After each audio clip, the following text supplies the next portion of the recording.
My name is Cameron Patricia Downey. I am an artist and maker from North Minneapolis, Minnesota. My pronouns are she, her, they, them. Any pronouns suffice.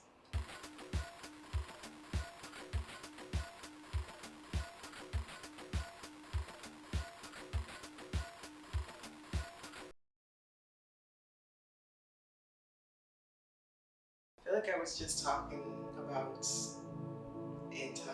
being anti-disciplinary earlier today, and we could get into the semiotics of it, which I think can lead us towards why I'm anti-disciplinary. So I would like to reject the idea that you have to be disciplined in order to know something, or that knowing every disciplinary aspect of a medium makes you good at it. I think we should probably disconnect negative reinforcement from mastery. And then it's like, now I'm saying mastery, which we should probably get rid of mastery as well. I don't want to master anything. I don't want to be disciplined. And I think that's also rooted in the fact that I would love to make art and live my life from more of a pleasure principle than, a crime and punishment angle. I want the things that I make and do in this life to please me. And I want them to please the people around me. And I want them to make the world more pleasurable, which I think is a better world.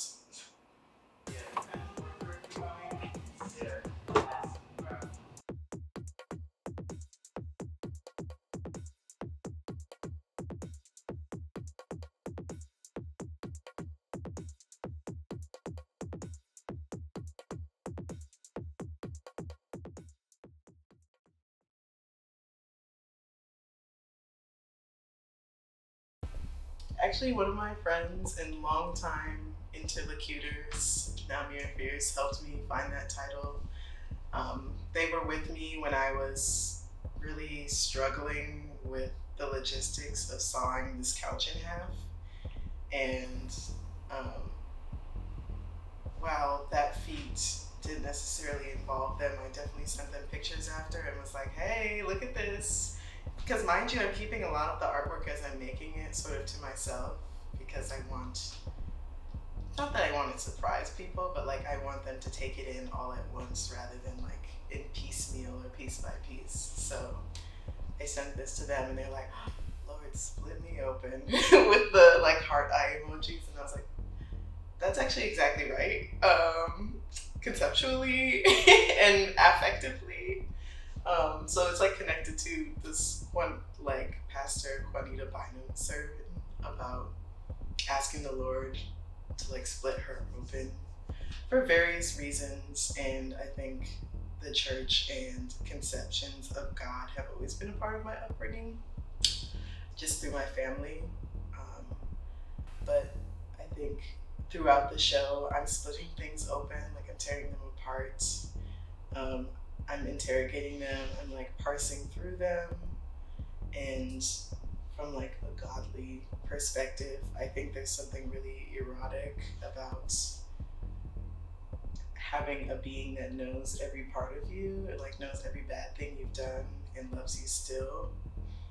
And for you to ask that being, or that thing that loves you, to split you open and piece through you and see all these inequities, and to still make you whole or to keep you. I think that's really romantic, and I think I'm taking the same romantic approach to material in this show. I can make this do something.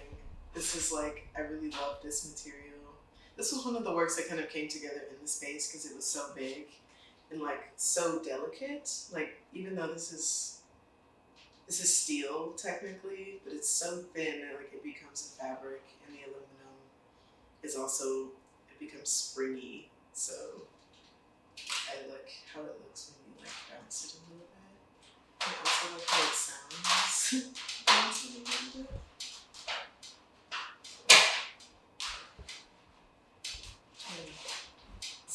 incredibly delicate, but it's really ethereal, sort of, even though it's very industrial material. I have like long been interested in like archive and like how history is made or decided, or like how history is kept. And so in the study of these other artists who have told lies for the purpose of like telling the truth, or like for the purpose of giving a more just history, telling a lie sometimes does that.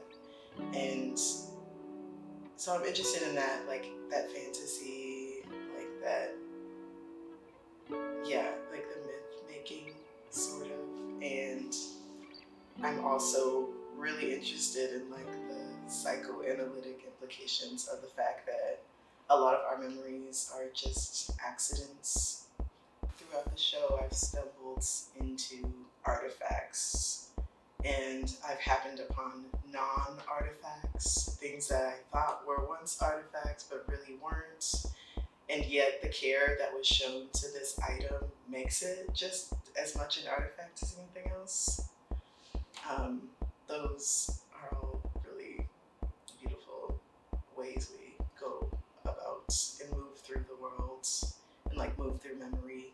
I was just having a conversation with a friend, Taylor, the other day, and we were talking about how like there's a lot of merit in like work that takes 10,000 hours, and like you're very meticulously planning out each sketch, or like, you know, you're making butterflies out of like origami or something like that, and it's like it's taking you a really long time. But there's a lot of merit in the shit that you can throw, like in a ready-made, you know, shit that you can throw on a wall. And I think that's frankly, like that's like my political positioning, is that I'm deserved labor back, like labor and time owed back to me.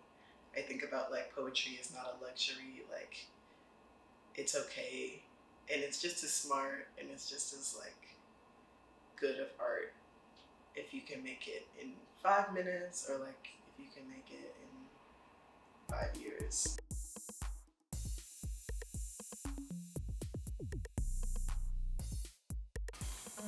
My advice is that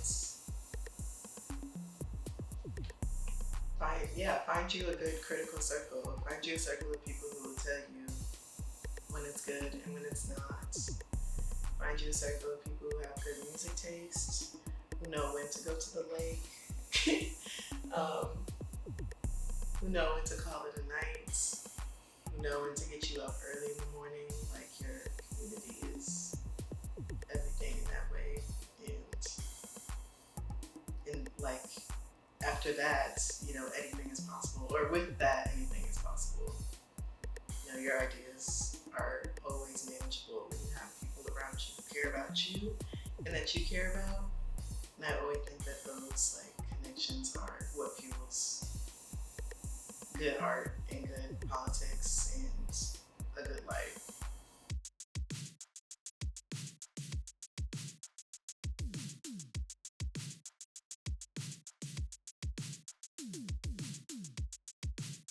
Oh, so on May 25th, I'm having a guest artist, Contour, otherwise known as Cara Lucas, come out. So we're making a playlist of films together, and we're airing them in the Mediatek, and there'll be a reception with drinks and wine. It'll be a celebration of this residency in which I've watched a lot of moving image and invited a lot of young people to watch it with me and like dine with me and think with me about these works, and like walk through the collection with me. So I'm gonna share it with y'all too. So come out, it'll be cute.